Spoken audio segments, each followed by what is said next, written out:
பெத்த தாயே கொலை பண்ணேன் டீல் பேசிய இலே இந்த கதையை கேட்டால் எப்படி இருக்கு சொல்லுங்க பார்ப்போம்.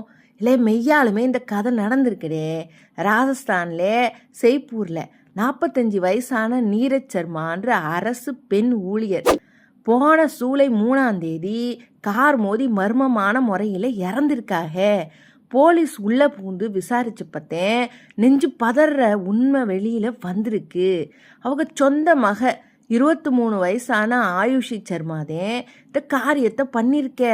போன வருஷம் அவங்க அப்பா இறந்ததுக்கப்புறம் அம்மாவுக்கு கிடைச்ச நீதிமன்ற வேலையையும் குடும்ப சொத்தையும் அபகரிக்கத்தேன் இந்த சதி திட்டமா.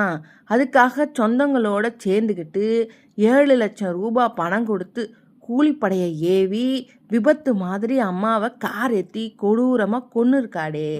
பணத்துக்காகவும் பதவிக்காகவும் பெத்த தாயோட உயிரை பறிச்ச இந்த மாதிரியான சென்மங்க என்னைக்கும் நல்லாவே இருக்க முடியாதுடே. சட்டம் இவங்களுக்கு தகுந்த பாடம் புகட்டணும். இல்லை உங்களுக்கு எங்கள் சேனல் பிடிச்சிருந்தேன் லைக் ஷேர் சப்ஸ்கிரைப் அப்படிதான் சொல்லி போட்டேன்டே போங்க.